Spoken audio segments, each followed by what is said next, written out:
Counselor. I grew up in a poor family setting where alcoholism was ever present. My stepfather did not like me, and I liked him even less. I spent much of my preteen and teenage years on the streets trying to earn money to feed myself. I sold newspapers on street corners, often staying out all night long. Also, I sold another newspaper, The Grit, which I received weekly through the mail. I took this door to door or sold them at the entrance of one of our local grocery stores.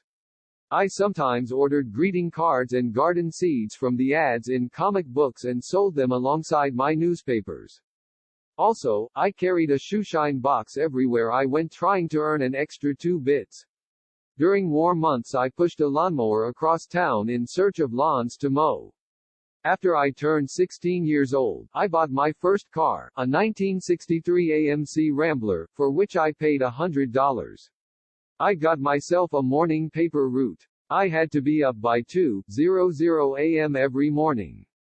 I had to roll the newspapers and have them thrown before school time.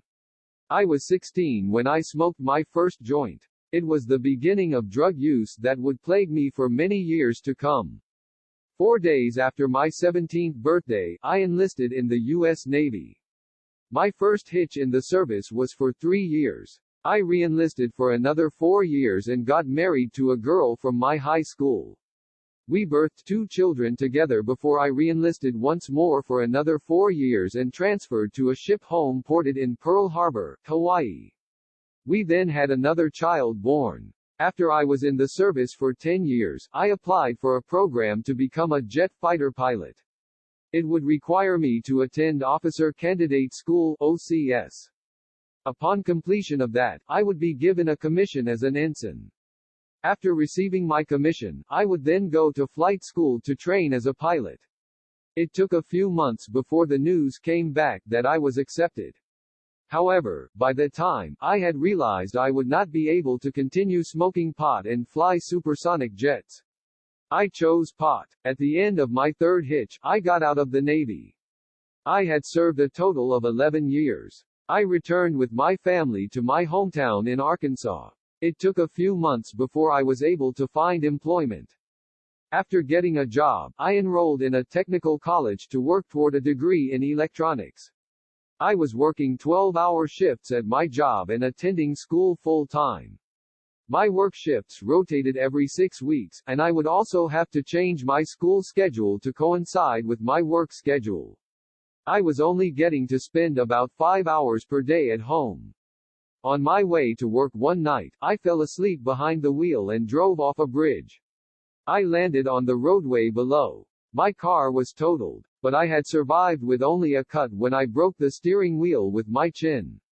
After my wreck, I decided either the job or my school had to go. I came to the decision that my school was most important for my future. I quit my job. I came up with a plan to make a living by selling pot. I went to Dallas, Texas, and found a connection for buying quantities of marijuana. I had another friend who knew a source in Houston, Texas, where we could purchase marijuana. The two of us began making weekly trips to one of the 2 cities and bringing back 20 pounds at a time. 10 pounds for my friend and 10 pounds for myself. This endeavor went on about a year and a half before something went haywire, and we lost our money. For my loss, I ended up getting an ounce of cocaine. The cocaine did not sell nearly as fast as the weed did, as I did not know cocaine users. I ended up using as much as I was selling. I got strung out and ended up dropping out of school for a semester. I decided to go back into the Navy. After taking the required ASVAB tests and scoring high, I would be going back into the Navy in an electronics job working on guided missile systems. After 2 months with no definite word when I would be leaving for school, I changed my mind about going back in. I began selling marijuana again. Then 6 weeks later, I was busted with 5 pounds. I got a 4-year sentence and served 9 months in the state prison. After my release, I stayed off drugs until I had completed my parole requirements. Soon after the completion of my parole, I began using methamphetamine. At first, I was snorting the powder but soon began injecting myself with the drug. I became a small-time meth peddler just trying to make enough to support my habit. I did this for several years. I eventually learned how to cook meth and manufactured it on a small scale for about a year before getting busted. I got a 15-year sentence for that. Instead of locking me up, I was allowed back onto the streets, telling me they would call me when a bed came open within the next few months. Those few months turned into 2.5 years. While awaiting my bed in prison, I found myself arrested another 3 times for possession of meth. I received a 10-year sentence for each of t. Nhân viên tư vấn tôi lớn lên trong một hoàn cảnh gia đình nghèo, nơi chứng nghiện rượu đã từng xuất hiện. Cha dượng của tôi không thích tôi, và tôi lại càng không thích ông ấy. Tôi đã dành phần lớn tuổi 12 và thiếu niên của mình trên đường phố để kiếm tiền nuôi bản thân. Tôi bán báo ở các góc phố, thường thức thâu đêm suốt sáng.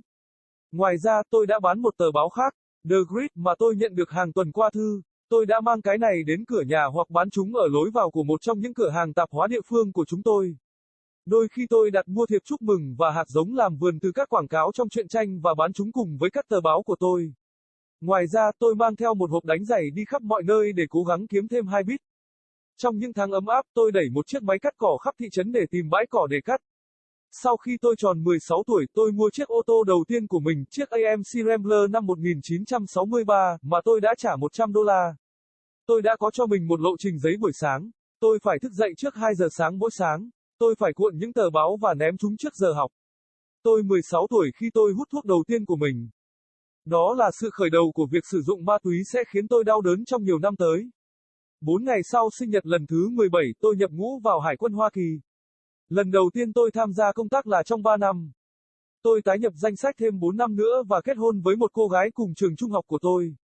Chúng tôi sinh được 2 đứa con với nhau trước khi tôi tái nhập ngũ một lần nữa trong 4 năm nữa và chuyển đến một con tàu về quê hương được cập cảng ở Trân Châu Cảng, Hawaii. Sau đó chúng tôi sinh thêm một đứa trẻ. Sau khi phục vụ được 10 năm, tôi đăng ký chương trình trở thành phi công lái máy bay phản lực. Nó sẽ yêu cầu tôi phải theo học trường ứng viên sĩ quan OCS. Sau khi hoàn thành việc đó, tôi sẽ nhận được một khoản hoa hồng với tư cách là một người biểu diễn. Sau khi nhận được hoa hồng của mình, tôi sẽ đi học trường bay để đào tạo thành phi công. Phải mất vài tháng trước khi có tin tức về tôi mới được nhận.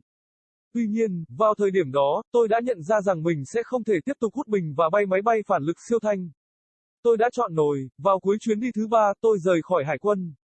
Tôi đã phục vụ tổng cộng 11 năm. Tôi cùng gia đình trở về quê hương ở Arkansas. Phải mất một vài tháng trước khi tôi có thể tìm được việc làm.